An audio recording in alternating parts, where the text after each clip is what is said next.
Right, the record reflect we are back in session. Parties and counsel are present.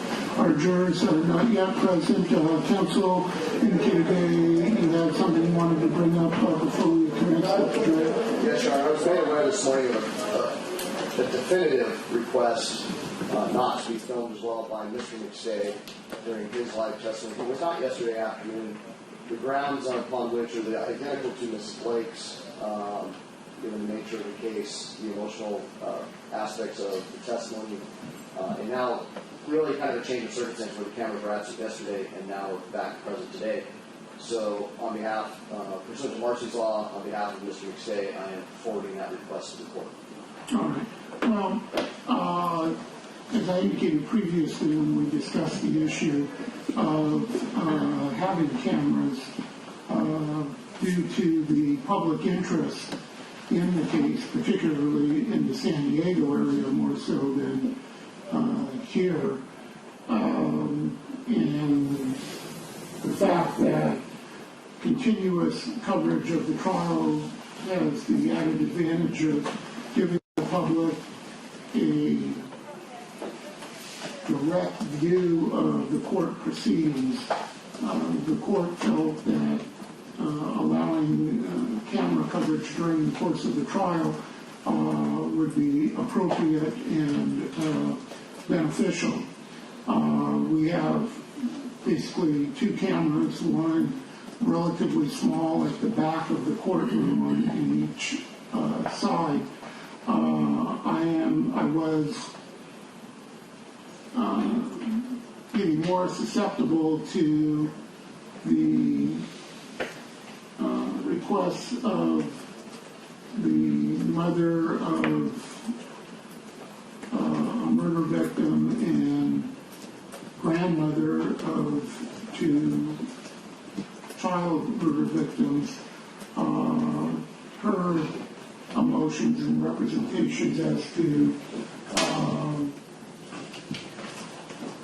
her reaction to the camera's inability to testify. And I think that was an accurate representation by the people I see during her question by both the prosecution and the defense, that just being here was nerve-wracking to her, maybe more so than most witnesses. So I think it was appropriate to make an exception to the rule allowing the cameras to be present for documenting the trial for her testimony. I'm not inclined to let that exception become the rule. I think probably every civilian witness could have a similar request if they would prefer not to be videoed or on TV or live streamed or whatever else. And that's a legitimate request and a legitimate concern. I understand that.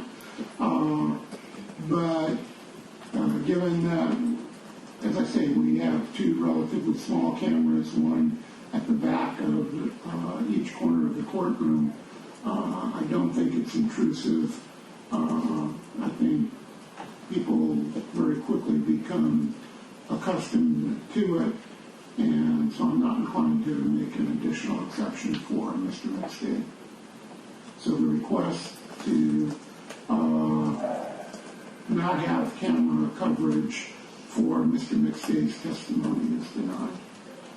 One other thing I wanted to bring up, the other camera in the courtroom, there are the people doing the documentary, and they requested to have a camera focused on Mr. Merritt during the trial. And again, it's a relatively small camera next to the clerk's desk, fairly unobtrusive. I don't have a problem with it being there. However, wanted to discuss that with Mr. Merritt. The fact that there is a camera there pointed at you may cause jurors to wonder why is there a camera on you? They might think just part of the media. They might not care, but they might wonder. And that might be a bad thing for you, it might be a good thing for you, it might be totally neutral, but you should be aware of that. Number two, it may cause the jurors to have more attention on you. It's just kind of a natural reaction. If you see there's a camera on someone, you might be looking at that person more than you might otherwise be doing. More importantly, if you react to testimony, let's say there's someone on the stand who says something that is, you know, to be an out-and-out lie about you, you might react to that. Jury could think that you're reacting for the benefit of the camera. So there are potential negative aspects to the fact that there's a camera pointed at you. So I just wanted you to be aware of that. If you and your attorney are okay with it, that's fine. If you prefer that there not be a camera pointed at you, then I'll direct them not to have that camera there. So that's up to you and your attorney. I don't know if you want to talk with your attorney about it first.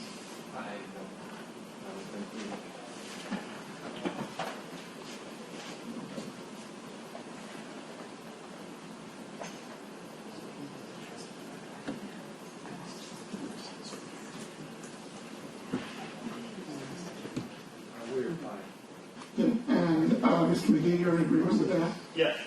Okay, that's fine. Your Honor, given the proximity, you're actually bringing it to my attention, it makes me think about this. It is within 6 or about 8 feet of counsel table.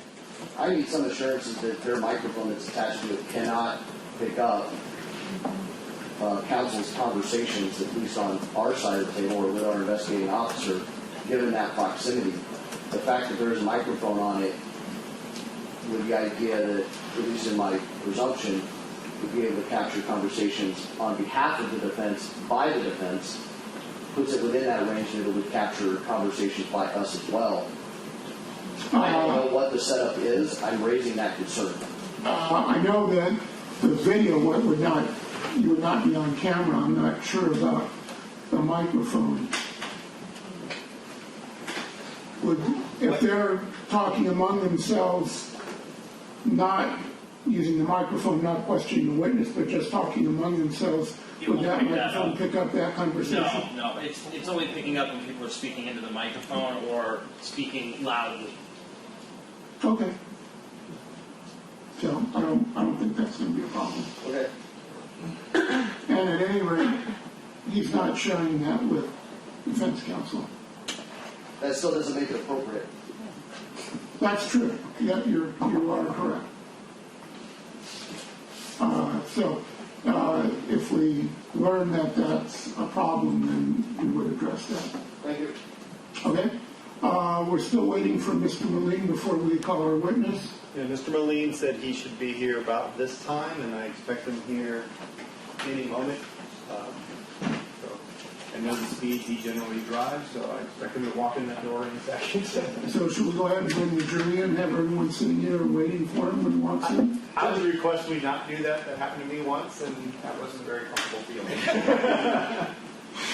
Normally, I only do that when it becomes a chronic problem with someone being late. So. It was not in this court. Okay. All right, I guess we'll wait a few minutes until Mr. Moline gets here. Thank you. And then it's my understanding we're going to call a short witness to interrupt Mr. McStay's testimony. Yes, due to the travel arrangements that had to be made for that witness to come from out of state, yes. Okay, that's fine. Thank you.